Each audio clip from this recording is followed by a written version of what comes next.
This week on the podcast, we're going to be talking about Madonna, DJing, and working at a record shop with my good friend, Secret Agent KR. Let's get into it.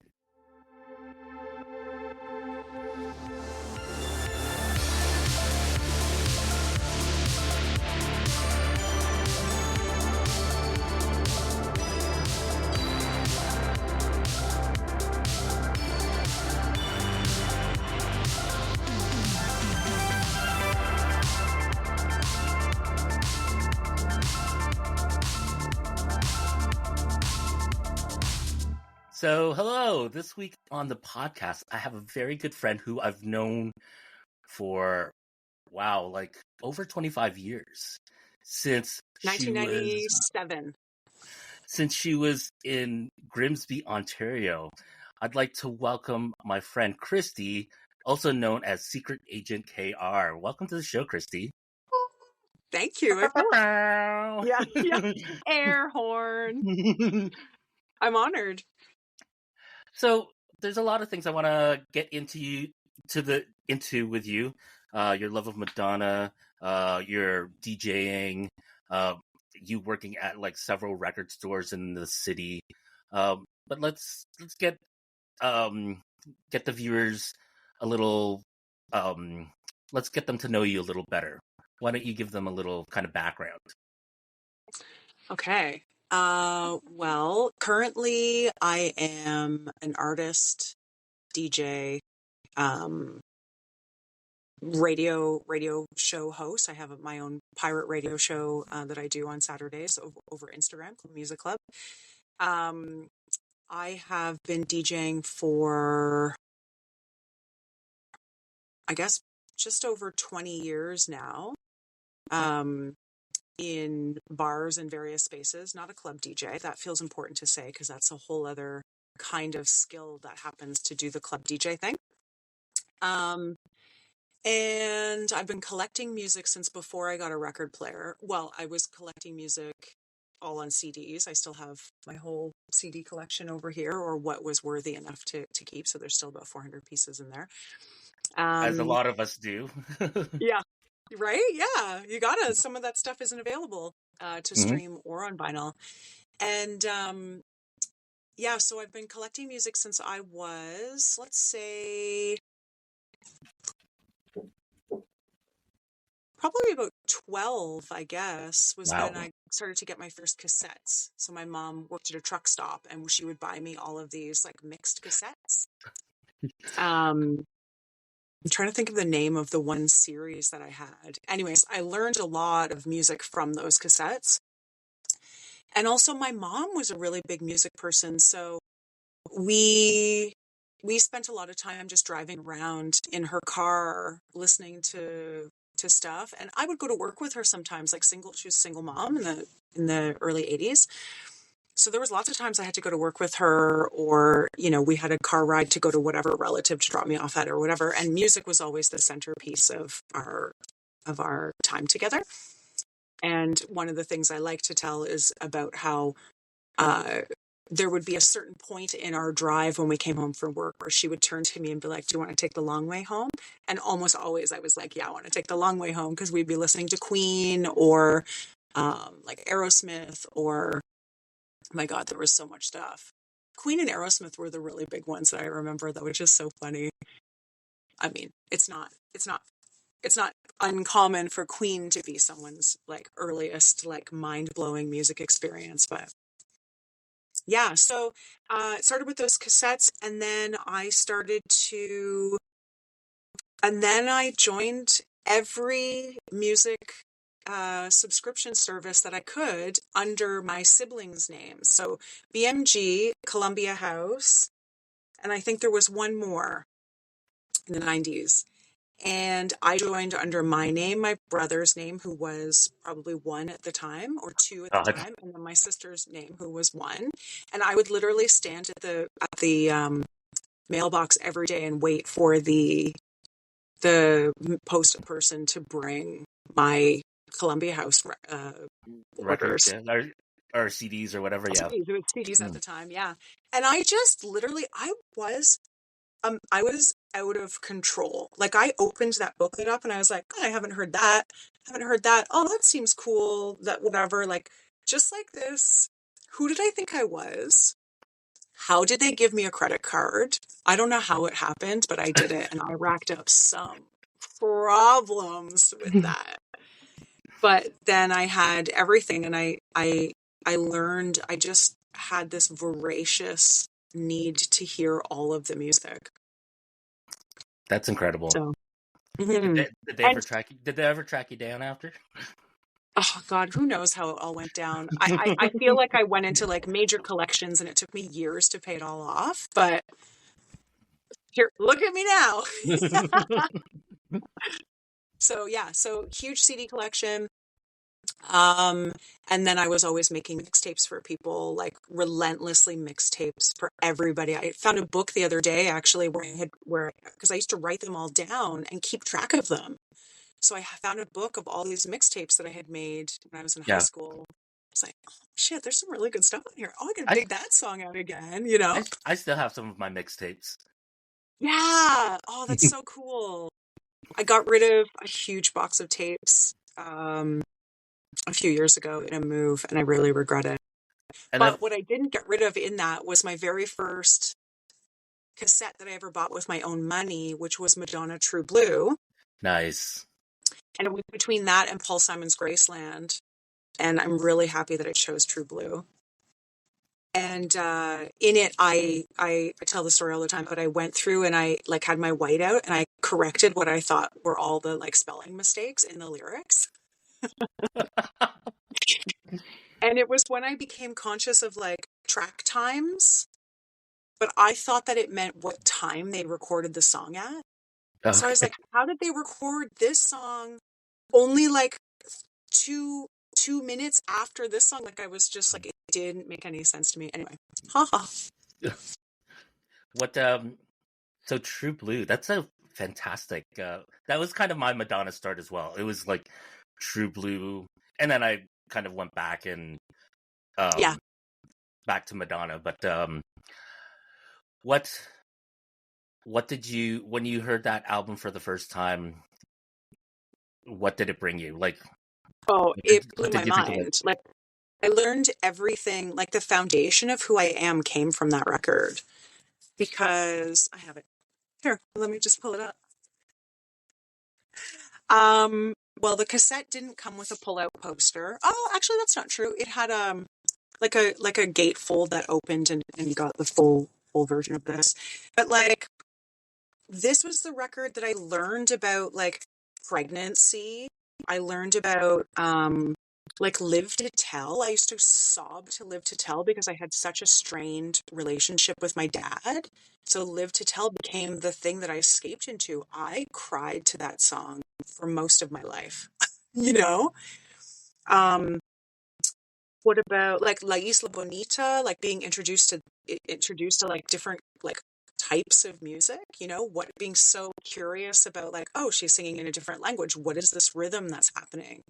That was like my first experiences with that I can log, really. I'm sure like obviously that stuff was on the radio, but for me to have that and really just, you know, spend so much time absorbing those rhythms and everything. Well, especially And then growing up in Grimsby, which is like well, I actually grew up in small. Hamilton.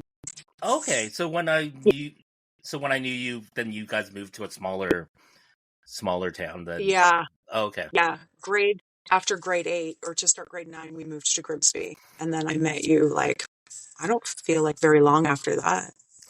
but yeah, even Hamilton though, like that was kind of like your blue collar town, very at the time very whitewashed and very like not culturally diverse. So Yeah. Oh, you know what's interesting about that is that I actually lived in an apartment building where I was by and large part of the minority.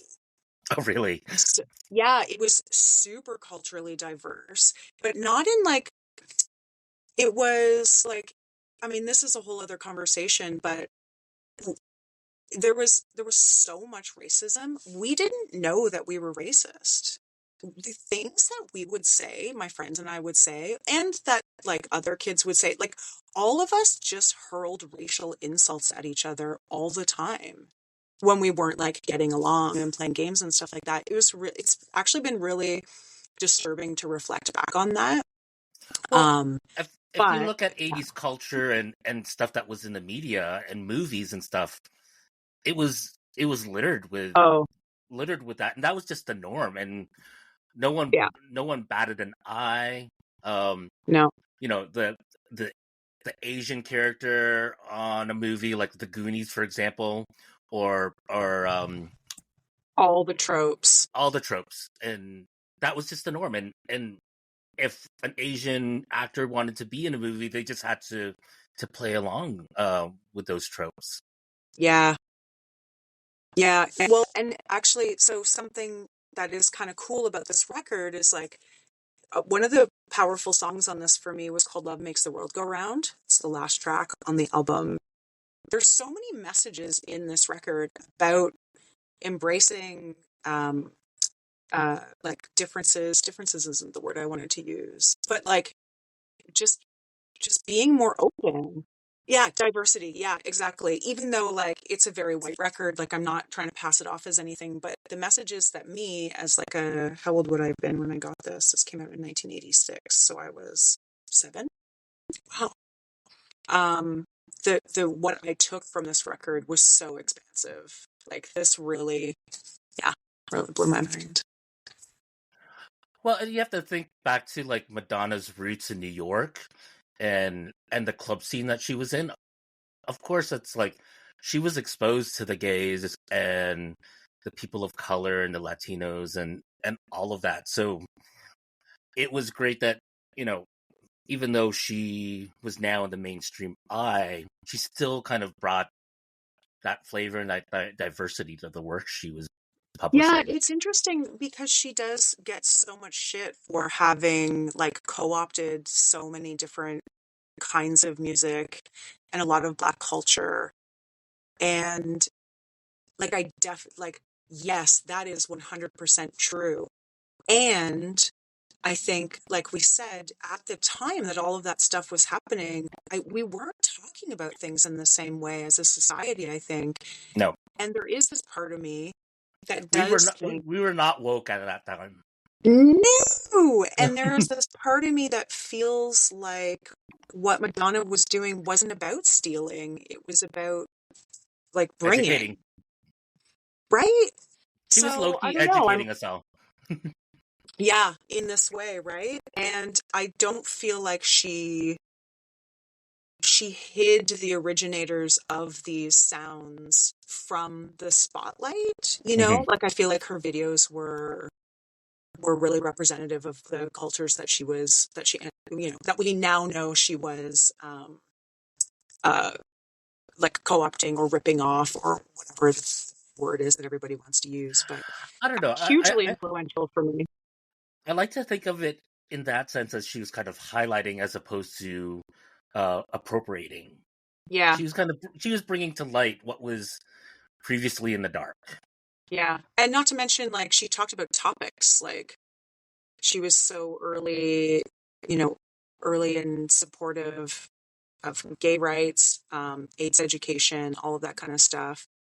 So, yeah, we like to hate on her now, but she's a cool bitch. And actually, speaking of the show, which you were asking about, the celebration tour, how I felt about that. So wait, it's I, so before we get into this, oh, yeah, so sorry. how have how how many times have you seen Madonna before? Is this your first time? Is it like I've seen her 4.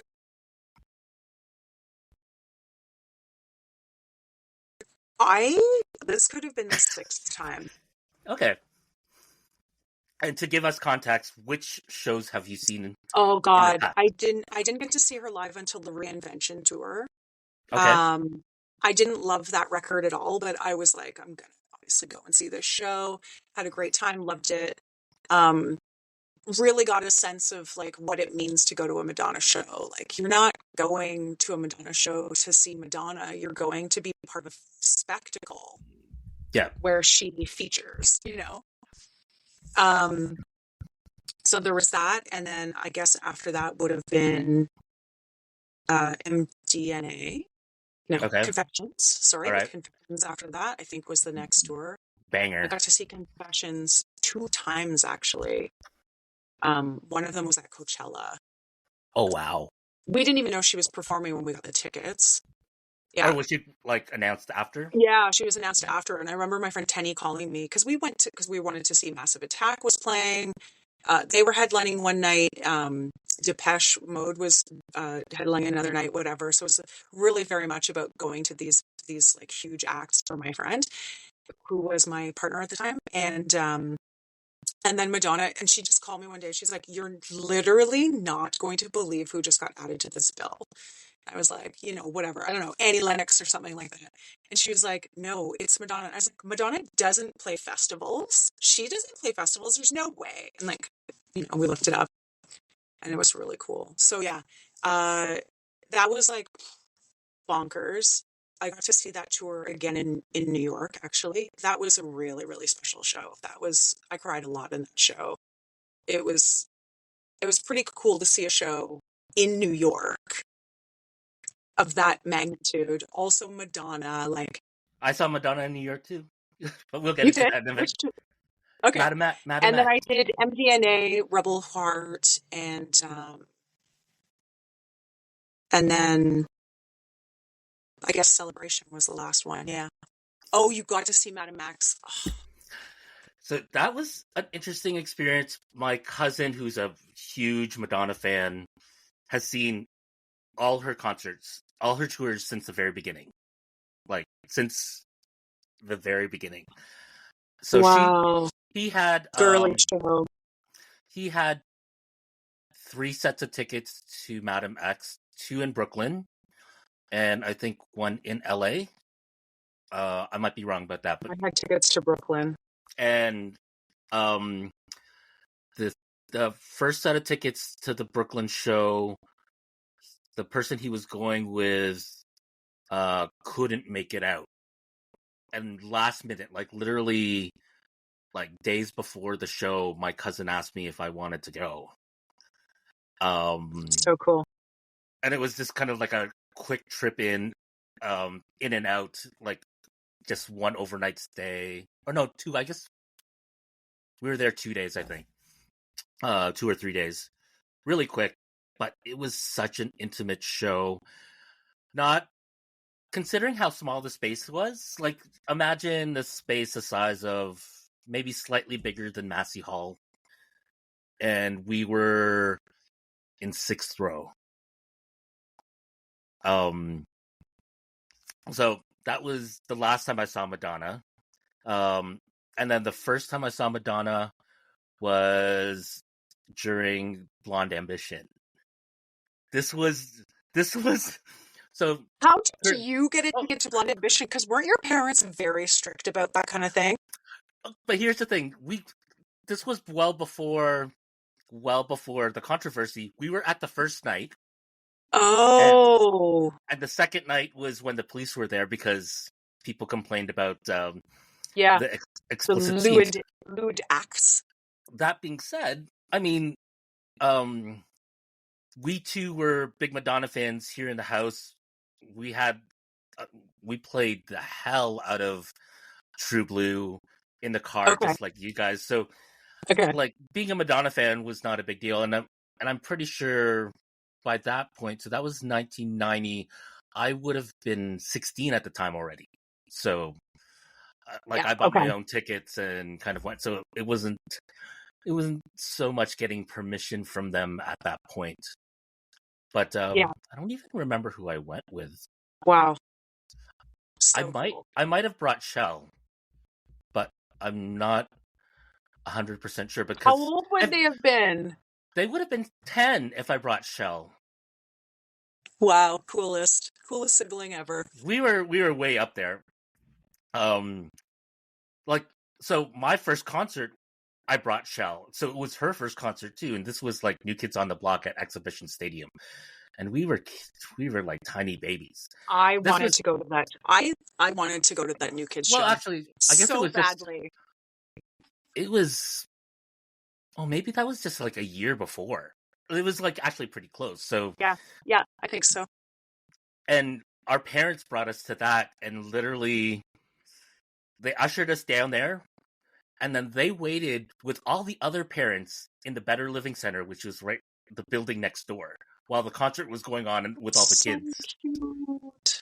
So yeah, imagine this concert stadium full of like teenage and like and younger kids, boys, girls, whatever, and all the parents are like hardly a Yeah, parent to be found.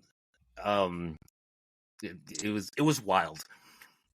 that's so But yeah, cool. those were my two Madonna uh, concerts, and you know, even though I missed the celebration tour, I'm glad to have been able to experience her in such a like small space Yeah, during Rebel X, even though it was a very much different show than your regular Madonna than show. everything else. Yeah, That being said, she utilized that space so brilliantly, and the dancing was amazing, and the music was amazing, and it was interesting how she brought like her older songs into the experience without necessarily playing all the songs. So like while we were waiting for the show to start, they had a 3-piece playing. oh yeah, While, I heard while about people that. while people were coming in, and they were playing like Madonna classics, um, as this little 3-piece band. So Did they release the video of that show yet? I Of that don't tour, know. I mean? I know they released the live album, and that's pressed to record. I don't know if Oh there yeah, is because a I know vid. you weren't allowed to bring any like recording devices or anything like that No, in, so there's no footage of it. But I'm dying to see this string quartet because I keep hearing about them. that was the one sad thing is like I don't have any kind of personal photos Nobody. Yeah. from it aside from like being in the lobby or whatnot. Like as we walk in, we hand over our phone, and but that being said, like we were all very much uh we were all paying attention. We were all kind of Yeah. not Good way distracted to command your audience for to take sure. their phone away, I think. Yeah. I wish I So could have seen that show. let's talk about Celebration. Okay. I don't think that you necessarily missed anything by not going to that show. Okay. It was really cool to hear her talk. Um, she talked a lot. She's not really that funny. And She has like a drier sense of humor, I think, right? Like yeah, I don't really find her humorous, but I love that she takes herself so seriously that she becomes funny in this way. She was also, it was really, but like, I want to hear it. I want to talk to us. Like, what do you have to say? Tell us a story about something. And my friend and I went by myself. I sat by myself, went with a friend, and she was saying, like, it was obviously such an emotional tour for her to do because the whole show is reminiscing, which she doesn't, which is another thing that we were all like, is this fake? Like, I don't know why I'm looking at my fake watch, but uh, she's always said, I'm never doing a greatest hits tour. And then here it was. So I didn't care about most of the versions of the songs that she did. She did do the hung up on, shoot, what's her name? Tochika? Hung up on Tochika? I'm saying her name wrong. I apologize. It's the most recent remix of Hung Up, a song that I'm not a fan of, but this reggaeton version of it, I was trying to Shazam it from my seat, like being like, was this recorded? Like, what's happening? And I ran into Derek after the show and I was like, Derek. He's like, oh my God, the show. And I was like, no, no, no. What was the reggaeton song? And he knew immediately what it was, and I Shazammed it I downloaded it right away. But anyway, so it was really cool to hear her talk. She was obviously having a lot of emotions about a lot of the stuff that she was talking about. And I think sometimes she really when she tries to stuff down her emotions, her speech becomes more structured in this way. It's so obsessive, but like, we've watched her interview a lot of times, right? For me, what I lost my mind about was David, Esther, Stella, and Mercy all being there and performing. I was screaming at the top of my lungs. Like Mercy James, played this like she was unbelievable on piano. David Banda, I mean, between him and Harry Styles, I don't know who I'm more in love with. He was incredible. He did a whole thing. They did a thing about their moms having passed. And then Stella and Esther. I can't. I died. Stella DJ. I don't know which one was which, doing which. One of them DJing, one of them voguing. I was just like, this is incredible. And she was so proud of them. And you really felt that. And I was like, okay, this is why I'm here. Yeah. How was I know she's during this tour she has Bob the drag queen opening up, introducing her. Yeah. I mean, Bob did a really good job bringing a kind of energy that I think she knew would be lacking because she just doesn't have the same thing that she can bring. So it was cool to hear Bob doing that. And then there's a segment. Isn't there a segment also in the show where she'll get a local drag queen to do like they do like a tens across the board and they're judging? Oh yeah, I didn't actually know who it was that they chose. I didn't clock who that was. Oh, okay. For the Toronto show, so I'm not entirely sure. But I did see that. That was a really, really cool section of the show. It was beautiful. The dancing was amazing. It was really fun. So yeah, Bob was cool. I don't love a lot of drag, so that wasn't a draw for me. But it was cool because I didn't know who Bob the drag queen was before I went. So I was like, oh, and I had clocked them from something else and whatever. So that was cute. And she obviously, it really felt like everybody who was on stage was really supporting her. Yeah. All of those people made that Madonna show happen for her. And that was helpful, I think. Yeah. And she did a tribute to Sinead that I just about fell over. Don't Cry for Me Argentina came on and I like gasped. And then I looked at the screen and there were these two giant, gorgeous images. It was the same image, but 2 times on either side of the stage of Sinead. And they weren't fast like a lot of the other stuff was in the montages, like of people who had passed from AIDS. They stayed up. And I just thought that was so cool. I thought that was super punk rock.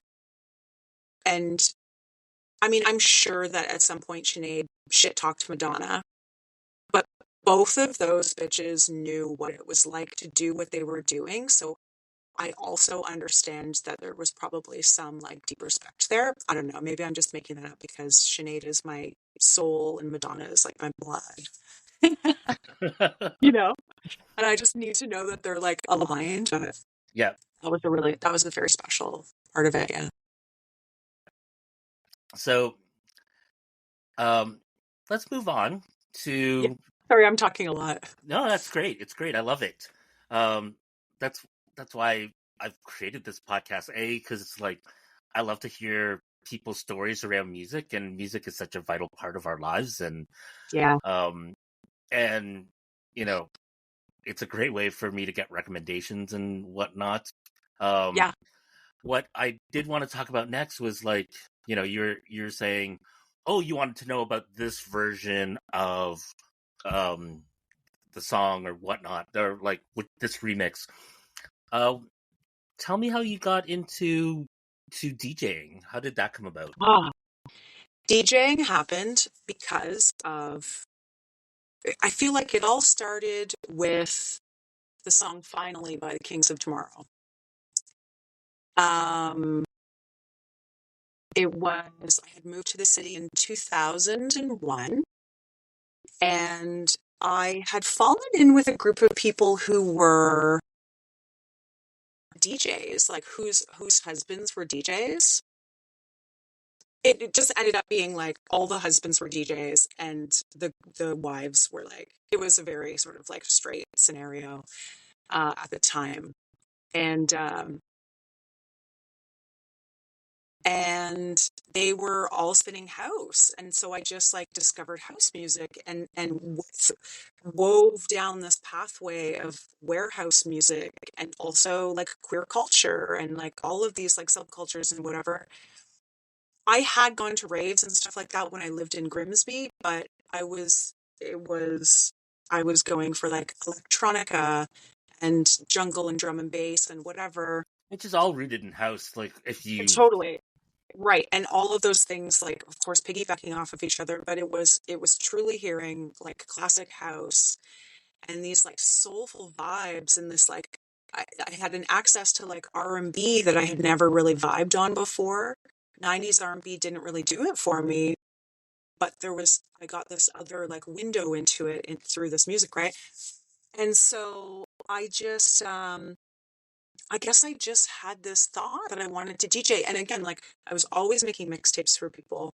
I was always like, music became a currency of safety for me in some like pivotal social situations too. Like in high school, I was very much not a popular person and like super weird. And I moved there, didn't know anybody, but I gleaned some tunes and brought them in, to the student council meeting or whatever, and I was like, oh, someone was like, oh, I didn't bring any music today. Did anybody bring anything? And I was like, oh, I brought music, and I had the Breeders' Last Splash, and I'm trying to think of what else would have been in there, but like I had a couple of records that people were like, oh, cool, and then I got like a little bit of a name, like just slowly through that, and I started to realize that like I was more interested in finding out what was like, it's like the lyric on the Channel Orange record,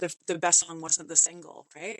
That became my whole thing. People were like, oh, I love this, whatever. And I was like, yeah, give me the record. Let me see what else is good on it. And then doing that and kind of trying to be ahead of things a little bit like that. But then I also realized the value of music that has messages in it, like conscious music about togetherness, music about whatever, like other experiences. So then that is actually I think the true pivot for me was like trying to seek out music that actually was saying something. Although I guess like through my own like settler eyes, what my version of what it's saying is different than other people's. But for me, that was how the experience sort of went. I digressed somewhere in there. Sorry. so so back in those early days, were you DJing on Oh, right. CD via like laptop, or were you like did you dive right into records and Well, so what happened was I was dating someone at the time who was a DJ, and she was very invested in me being a DJ. She's like, I really think you can figure this out. And so she plopped me down a couple of times on the floor in her house with like a random techno record on one side and a random techno record on the other side, and was just like, I just want you to figure this out. Like, try crossfading, beat matching, whatever. And I guess I'm kind of like, I figured it out enough. And then one day we were at Buddies and Bad Times for, one of the legendary Friday or Saturday nights that happened. Or maybe it was like a Wednesday and a Friday. There was like, anyway. And she was DJing and she was like, I need to go for a smoke. Can you just like stay up here and just like watch my stuff? And I was like, yeah. And then I knew the song and the song was gonna end. And I was like, fuck, where is she? And I looked down from how the DJ booth is up above. I looked down and she's down there with my friends who had all come. And she's like, hi. And I knew that she had set me up to oh my DJ. god. So the very first song, if I'm remembering correctly, I played two songs. The very first song that I played live was Tracy in My Room by Deep Dish featuring, or no, wait. No, it's an Everything But the Girl song, but it was a Deep Dish remix, I believe. Something like that. You definitely know it. And then I wish I could remember the second one. So I did it. I just did it on the spot. And then I was like, oh, yeah, this feels really good. She just threw You you into know, the fire. she Wow. threw me into the fire. That's amazing. Yeah. She turned out to be a really crappy human being. But we thank her for that because sometimes the crappiness brings the things that we need, right? Yeah, I've definitely had my experiences where that was crappy, but I learned so much from it Yeah. life-wise. So, Yeah. So then I started DJing with vinyl. In little spaces. It wasn't until after we broke up. I was doing vinyl. I think CDs were a thing at the time still. Like people had CDJs still at their clubs. It was like a crossover time where both mediums were both yeah. formats or whatever were available. And I quickly realized that I wasn't interested in doing a whole set of dance music. I was like, I have a captive audience. I can play whatever, like Odetta. I can play, whatever, some Brazilian music, blah, blah, blah. So that's when I kind of realized that vinyl wasn't going to be the only format. And then I started to burn CDs, and then CDs became the thing. Then I couldn't afford to acquire vinyl at the rate with which I was discovering music. So I just got this. I don't know if you can see it in here, but this here is a 30-year-old Denon dual CD console Okay. that I picked up a gajillion years ago, used at Long McQuaid, and I've just been using that ever since. Mostly, Yeah. most places don't have vinyl, don't have record players available anymore. Oh, So unless you're going to bring, okay. yeah, like when you go to clubs, most places don't have stuff available. So unless you're bringing it yourself, which I can't do. So I cart that around and just have books and books and books full of mixes and just kind Nice. of go from there. And that's fun. Yeah. Now that I do the radio show, now I can dig into both of those things more now and showcase some of the vinyl that I wish I could have played out. And now I actually just need to learn how to DJ digitally. Yeah. But Okay. I'm really afraid of the technology, so yeah. You just kind of have to throw yourself into the fire, just like me starting up this YouTube channel. You don't understand how long I've been sitting on this. I've been sitting Oh, on really? this Okay. since pre-pandemic. Yeah. That's how long I've been sitting on this. And then once I hit the publish on that first video, I was like, okay, well, I've gone and done it. We're doing this, and So cool. it's the fire that that just kind of motivates you to go, right? Yeah. Yeah, for sure. So let's talk about Music Club. How did that get started? And tell people exactly what that is. Yeah, Music Club is a pirate radio show that I do every Saturday at 1 p.m. On over Instagram. Just do it So through my phone. I broadcast through my that's phone. that's Instagram Live that you're doing. Exactly. Yeah. The Secret Agent KR is my Instagram handle. And Music Club actually started way before it became online. I think it started at Disgraceland. So it's been going for at least 10 years, if not longer. I've seen you at Disgraceland a couple times. Yeah. Thank you for coming. And that I just basically got to this point where I was like, well, I'm not really interested in the traditional format of a dance party. And I was always feeling really anxious when I would be asked to DJ because people were always had, as you do, you have expectations when you go out to a bar or club or whatever. And so Music Club was first called WKRP, which stood for What is KR Playing?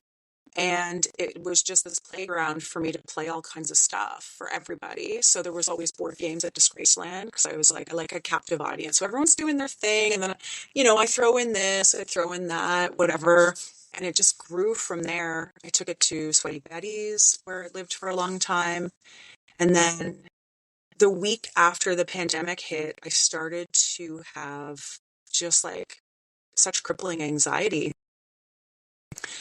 And I would wake up every day and just be like, fuck, I wish I could DJ right now. And then I just did it one day. It was like, maybe I can bring our friends together. I was so afraid of everybody feeling lost and separated and whatever. And I was like, I have all this music. Maybe I could just share that with people. So, that was 4 years ago, I guess, something like that. I did it every day for 37 days or something like that in a row. Oh, wow. And yeah, because we didn't really know what was going to go on. And then Yeah. I had a bit of a breakdown.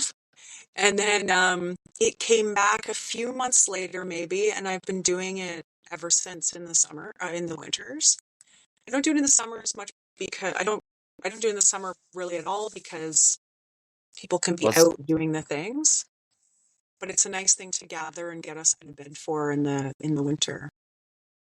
But it's about to have a little bit of a shift somehow. I think the timing needs to change.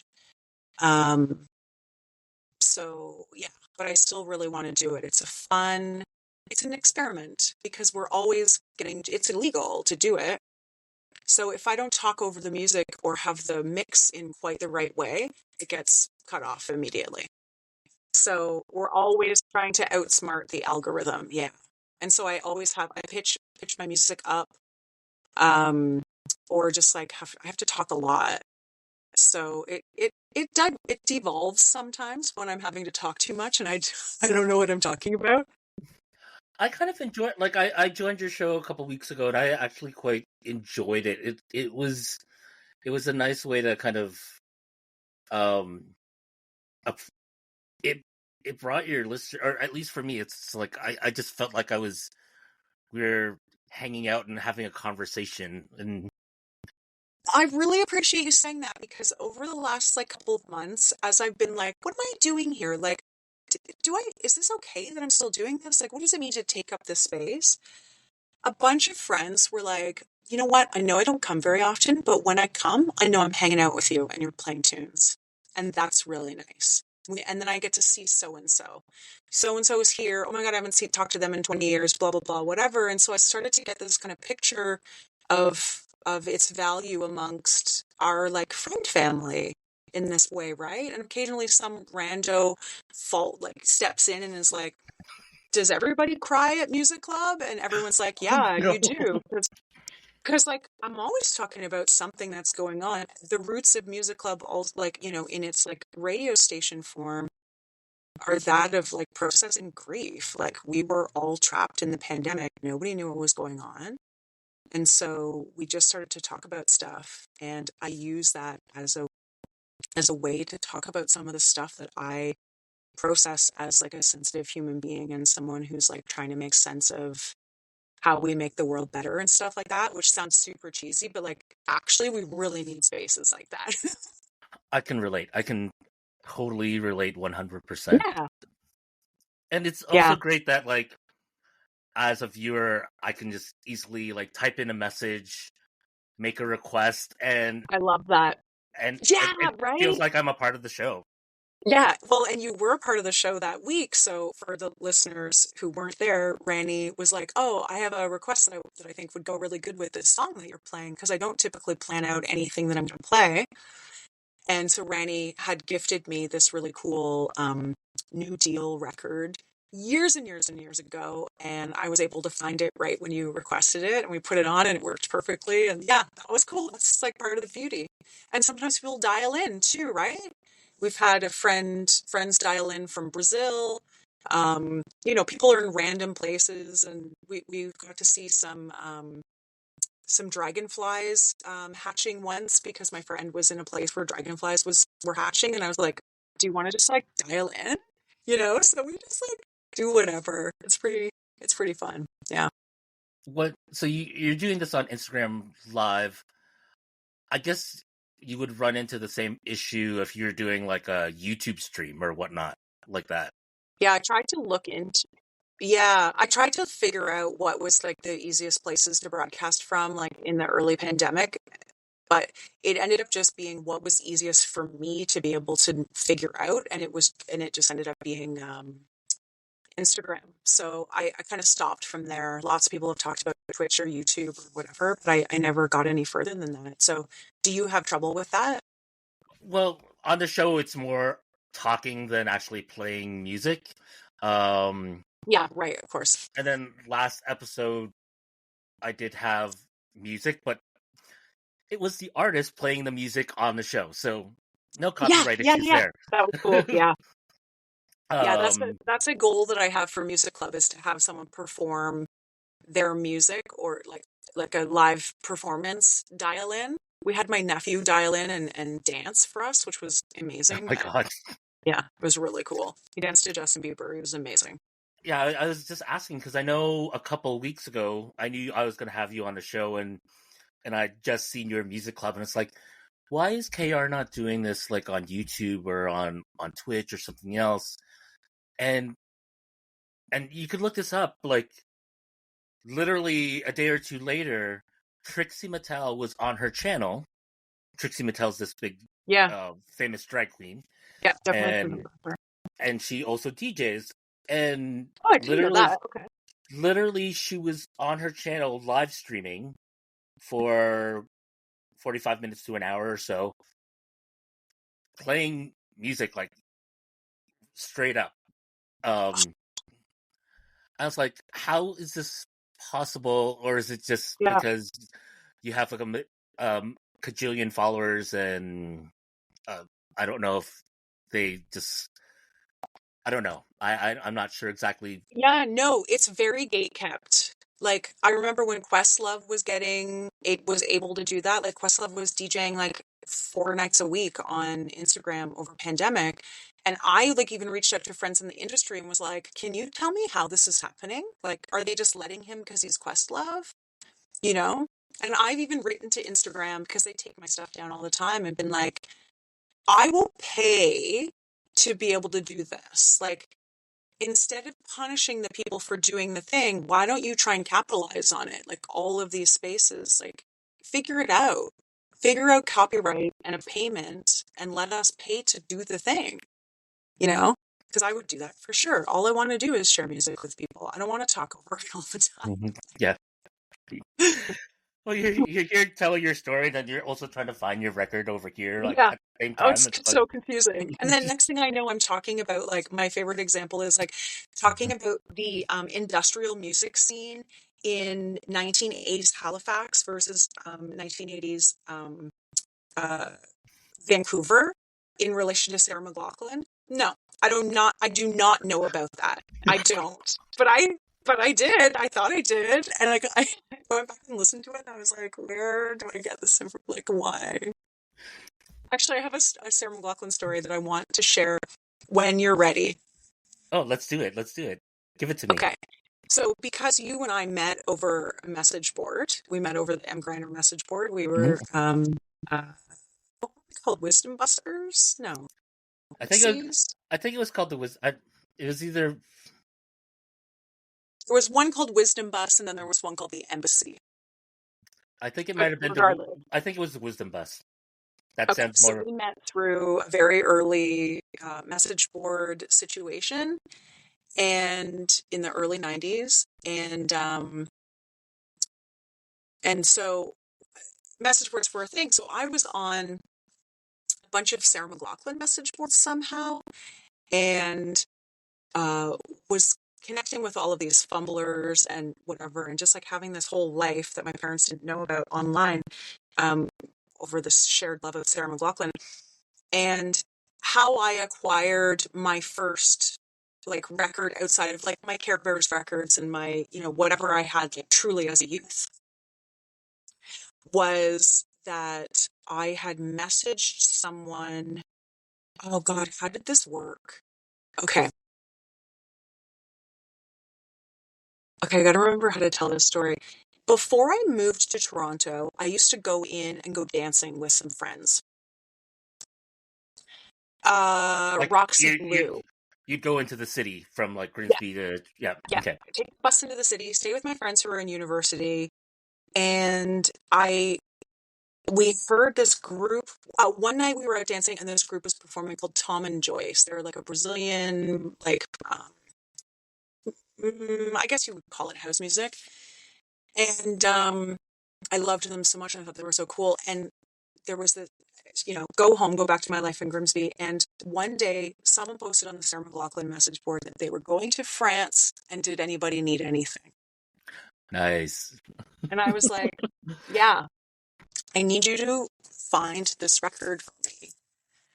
And so some random stranger who went to France bought me the Tom and Joyce 12-inch. This was the name of the artist that I had seen, and mailed this to me, and I paid them for it and whatever. So the power of message boards brings the music to people.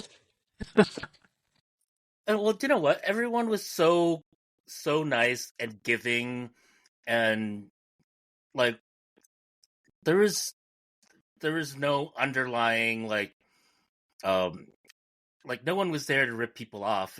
Everyone was there to share music, and if they could do a little thing like pick up an album that was available. Isn't that so random? And I feel like you must have done that too for people, because you were really connected to a lot of people, and you were a bit older than us, so you were kind of like, you took care of us a little bit, you know?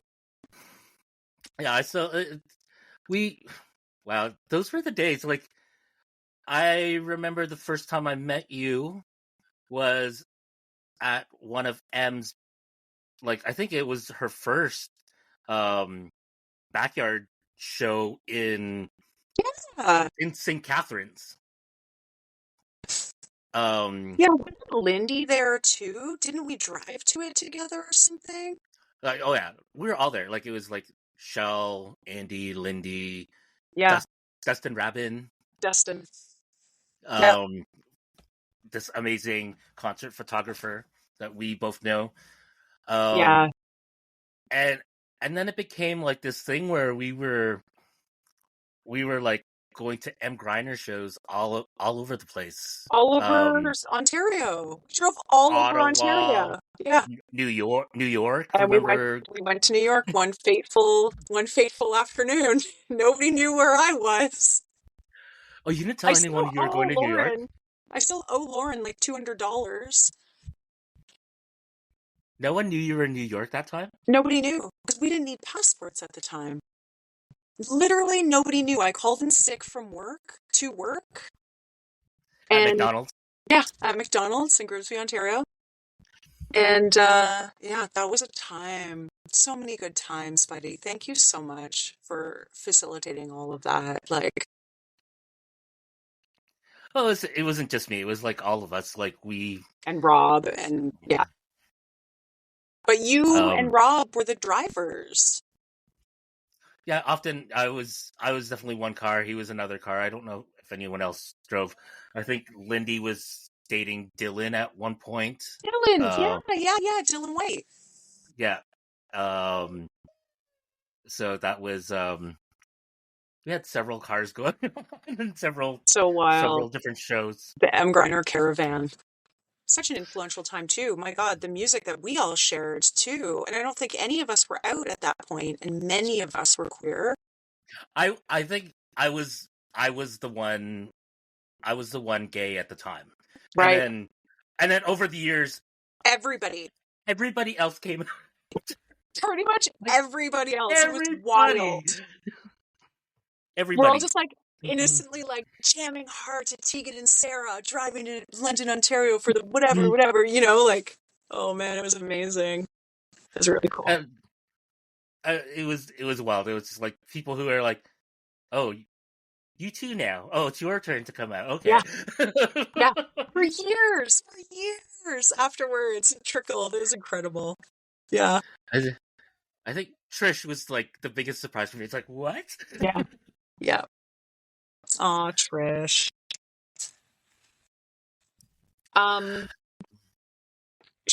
can I, well, sorry, I'll let you're the No, host. no, go. You Well, want to? because one of the questions that you asked me was like, what's a favorite record that I love to pull out when I'm DJing?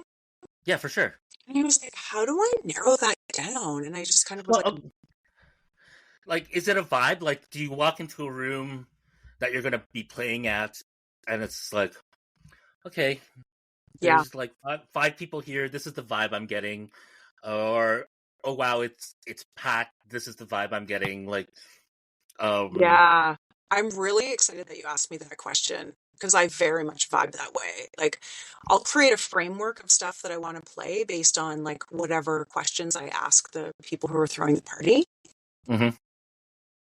And often a lot of that has to do with like the kind of like message content that I'm bringing as well. Like if I'm bringing like queer voices, POC voices, I mean, those are things that I always want to highlight in my DJing anyways.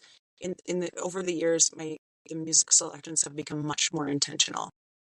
Because I see it as a privilege to be able to share music with people and also to share stories, voices, experiences, all that kind of stuff. And it makes DJing so much more fun for me too, you know? So that's a huge thing that I do is like definitely always reading the room, see some rando walk in wearing like a random band t-shirt and I'll be like, oh, flip through the thing. Hope I can find it in my like the my my CD books are literally just this. They're just thousands of songs. But I love that kind of thing, you know? Like someone comes in and just like randomly toss on a song and then like look over and be like, I see you. You know? It's really fun to do that. So yeah, that's primarily how I do it. I'll have a framework set up. I bring way too much music with me, almost to like a fault where I'm just like, I obsess over the right thing coming next, blah, blah, blah, whatever. But it's just like just playing the songs always. You never know what vibe's gonna come up. You never know what. It's better I'm to like, have how do it. people play a set? How do you know what It's you want to play in the moment? it's better to have it and not use it than want to play it and And not not have have it. it. Right? Yeah. Yeah, definitely well said. Yeah. So, uh, yeah, so that being said, one of the things that I love to play, like at any gig I can play the song at, is by this person called Odetta. And I wasn't conscious of who Odetta was until I heard this particular song, and it was in like a random alcohol commercial. This song called Hit or Miss. Yeah. And I searched and searched and searched to find that song. I don't think Shazam existed at the time. It was really hard. It took me months to find the song. And then it took me years to find it on vinyl. So it's this like bluesy soul, got a little drag to it. It's a hot track. And she just talks about being herself and how much she like you can't be everything to everybody. You gotta do your own thing. You gotta love you, whatever. And I was like, yeah, this is positive vibes. Like, I want to give this out there. And then also, Odetta is this bonkers figure in folk music that I had no idea about. She also performed at Obama's inauguration. She's since passed. She's a very, very powerful gospel and blues singer. Um, so anytime I play Hit or Miss, which I play quite frequently, people now know that it's one of my jams and they like can get down to it. So that's one that I feel like excited to have like brought into my DJ world. And it always just like brings me right in. There's a horn section in it and yeah, that's pretty cool. Oh, and actually I learned today, random, I'm gonna remember to say this at music club this week, is that Carole King plays piano on it. Seems like just such a random, like I was like, how did Carole King become involved in this? But anyways, the record's called Odetta Sings, and it's all covers except for these two tracks, one of them being hit or miss. It's interesting that you bring that up because I think people think that music collaborations are a relatively modern thing. Like, Right. Yeah. because we see, oh, so and so's playing on their track, featuring blah blah blah. But it's been going on for a long time. It's just like we're just in this digital age where you know we consume it and everything's being amplified and we see it but Yeah. but like if you can go far back and there's so many musical collaborations, you just have to find them. And Well, this is actually an awesome segue to one of the records that I wanted to talk about because you had said beforehand, I loved the things that you asked me to prepare for this. As you said, what's a record that you would recommend to people? yeah, And that's the one thing I love about you. Like, so um to give the viewers some context, um Kristy, you've worked at how many record stores now? Like, I can think of at least um, four. so I worked at, the first one that I worked at was Indigo, and then it was Sunrise, and then Dead Dog. Dead Were you Dog, and Sonic Boom, and Pop Music. Five, yeah. okay? So it was Yeah. just Indigo. I didn't know you're doing Yeah. music. I closed down the music. Like I started working there just before they closed the music department down. And I feel like they've actually maybe since reopened it or something. But They some of the stores have like a table of vinyl. There's yeah, no and one. a Crosley. Don't buy Crosley, people. Yeah, so it's not a big record section like they used to have, but it's just a little selection, and it's just records. There's no CDs or anything else. Okay. Yeah, yeah, yeah. So yeah, that was the first one, and I definitely got bit there because I also was, the thing about working in a record store is that you're also the DJ, providing you have enough actual leeway with the people who own it to be able to play stuff. Because some people don't want you to be introducing people through the music that you play in the store. It's a bit weird. But at Indigo, that's when I got bit. I was always like, I would pull stuff out and be like, why do I still have this? I want to sell it. And I'll go over to the cashier and be like, can I just stick this on? Just like keep it on for like 2 songs. I swear. Like if someone doesn't buy it, no problem. Boom, sold. It's the best. What? So I also had a short stint at Dead Dog Records, and that Oh was always yeah. that was always the trickiest part was for me and was deciding what to play. It's just like, oh my god, now I have a captive audience and a blank mind of like, what am I going to play this afternoon? Um, it's not like I, I I don't know. I wasn't thinking in terms of um what record can I sell. It's like that the clip in the movie High Fidelity where it's like watch this and then he plays, was it High Fidelity or was it Empire Records? Good question. Mm. It is weird for me to say. I've never actually seen either of them. And Oh no. everyone's always saying like, "Oh, you're so high fidelity, you're so this, you're so whatever," like making references to these things. I don't know why it hasn't happened. Okay, I'm gonna have to like at some point Should go we get over together there. and watch it? Yeah, Yeah. I want that. Okay. um but yeah, one things that I loved, especially like uh when I would visit you when you were at Pop Music, was like you're always fantastic kind of um learning the customer's taste, and obviously we've known each other for a long time, so Yeah. um And you have such an amazing varied taste too. It's so fun to talk to you about music.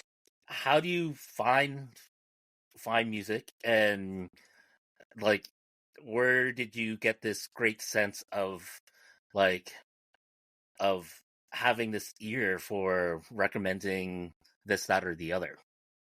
Wow. What a cool question. Hmm.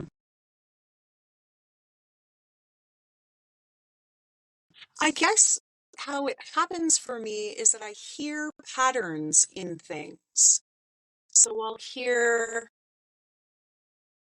When you listen to a song, are you listening to the beat first? Are you getting the lyrics first? Are you because it's weird. Some songs it's like it's it's it's the beat and it's just like boom. That's you're just Yeah, catching yeah. Can't you're deny a catching good beat, right?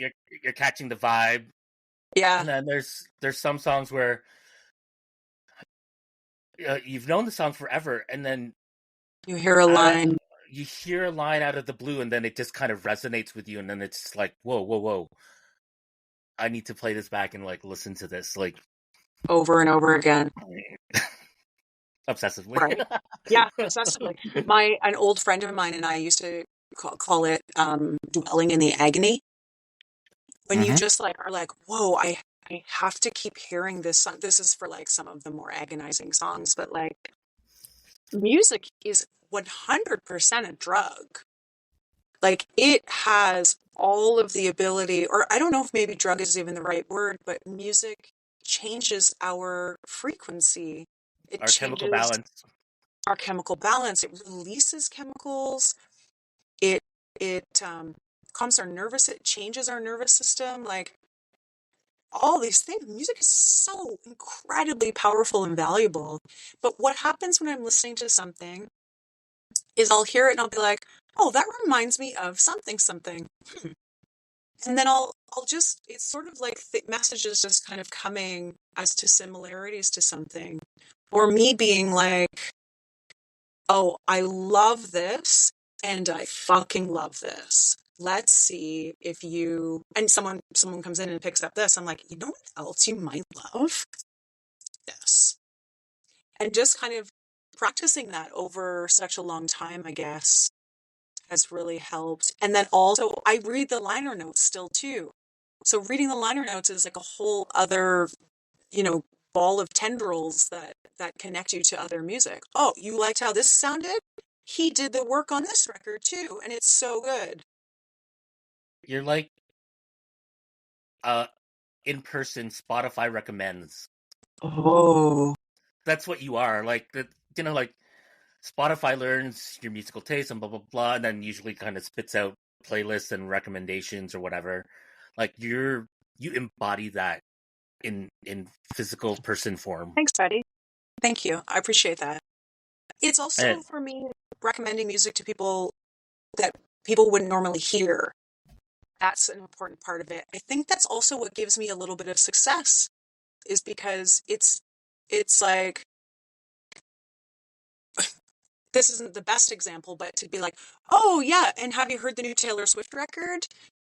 I can be like, oh, here's this like random. Do you know this guy called Ramsey Lewis? Well, he did a whole cover of the Beatles' White Album, and it's fucking bonkers. You know, yeah. that piques people's interest in a different way. Mm-hmm. So it becomes a little bit fun to kind of put things Well, that you wouldn't ordinarily hear. you're giving people a unique point of view, unique perspective on music Yeah, sure. that Yeah. that the mainstream doesn't necessarily provide, or that they wouldn't normally be able to uncover themselves. So Yeah, because again, like you said, also there's so many places to get music from. Like, how do you even discern? especially now. Yeah. So yes, you're right. It does become important to be the person who sifts through everything. And that's how I would decide what to play in the stores. I'd be like, oh, what haven't I heard yet? And then just kind of building from that, usually. But yeah. I guess in a sense, like a shift a shift at the record shop is almost your own music club in a sense, but Yeah. without the talking over. Yes. Yeah. Yeah, except for totally it is. except for when like you actually have to interact with the customers and make these recommendations. Yeah. Um, Or get more recommendations from them. Yeah. so before we close things off, um, I have one last question for you. Hopefully, it'll be a simple one. What do you recommend right now? I am a little bit out of the loop of what's new at the moment. But the first thing that I thought of when you asked me that question, two things came to mind. One of them is the group SAULT, which I think we've talked about maybe before in the store, SAULT. So for those who don't know, they're an anonymous collective. I mean, they're mostly anonymous. Now they've been around long enough that everyone's kind of figured out kind of who's in there, but very powerful anonymous collective out of the UK. Super subversive, drawing on like all the genres. You'll hear Brazilian, you're going to hear like indie rock, you're going to hear post-punk, you're going to hear like classical, um, all the hip hop and soul and whatever. They just mix it all together. There's such a beautiful listen. It's so exciting to listen to them. But at the heart of this whole fantastical package, with this kind of pop sheen over it, is very important lyrics. They're talking about shit. They're talking about George Floyd. They're talking about like everything. So I really appreciate that in music. I love to like, get down to a track and then be like, oh, wow. Yeah. So SAULT is a big one. Any of their records, they're about to tour. I don't really get how they're doing tickets, but apparently they're going to be playing their record called Untitled Black Is. They're going to be playing it in Canada at one show. So look out for that. And the people that work on the SAULT records are incredible. Michael Kiwanuka, Inflow, who's this bonkers producer right now. Little Sims, Cleo Soul, so many people. Really, really great group. And then the other thing is this record that I was just talking about. And I can't quite recall how this came to me, but Ramsey Lewis, jazz pianist. And I didn't even actually know if he's known for other stuff because I really became fixated on this record. But and this goes back to what you were talking about, collaborations.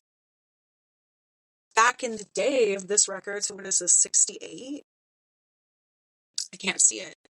It was the artist and then whoever the arranger was. And we are so far from the time of the arranger, I think. I mean, now it is kind of just like the producer, I guess, is the person who does that. But like in the case of this record, this guy, Charles Stepney, he arranged and conducted the orchestra that is the foundation of this record. And him and Ramsey came up with these really, really cool re-envisionings of the White Album. It's the entire thing, just like whatever they chose from it. And there's Moog in here as well. And this record actually, he put this record out, or they put this record out the year that the White Album came out, somehow, like however many months later. And then there's like some like weird Moog stuff that happens throughout it. So it's a jazz record, but it's like so incredibly lush in its orchestration. And then there are these like Moog moments in it. So it's a very interesting listen and just beautiful re-envisionings of these songs. Like they bloom this record. The White Album becomes like the Forest album. It sounds incredible. And so talking about these collaboration things, so him and Charles making this incredible record, the age of the arranger kind of falling into, I don't know where that is these days. Can people make records like this? Charles Stepney is the guy who did the orchestration on Minnie Riperton's first solo record, which is the one that has that incredible song Les Fleurs. You know it, but for sure, even if it doesn't come to mind right now. And I don't know, it's just interesting to draw those connections to people. But Ramsey Lewis, Mother Nature's Son, is my recommendation. Awesome. For everybody. I'm going to have to check that out. Check it. I think you'll like it. Thank you so much for being on the show. It's been such a joy, and I always love hanging out with you. And yeah, and like you are like one of the best people just to kind of like get down and dirty and talk about music with. So, and we talk about a lot of stuff. Like we don't just keep it to music, but yeah, this podcast is about music. So yeah, thank you. Why don't you remind our listeners where they can find you and about Music Club. You can come to Music Club on Saturdays at 1 p.m. on the Secret Agent KR Instagram page. If the broadcast doesn't get cut off, then those broadcasts will stay up, archived in my In your stream. in the Reels Okay. area. And Sure. I also have up on Apple Music all of my playlists from each, and that reminds me I'm behind on last week's. All of the playlists from each episode I publish on Oh, Apple cool. Music under Secret Agent KR. So that's a fun place to go and listen to a whole smorgasbord of music too. Yeah, come by and join us sometime. It's chill and fun and weird. Awesome. So that was Secret Agent KR. If you love this episode of the podcast and want to hear more content like this, make sure you hit that like and subscribe button. And we will see you on the B-side. Thank you.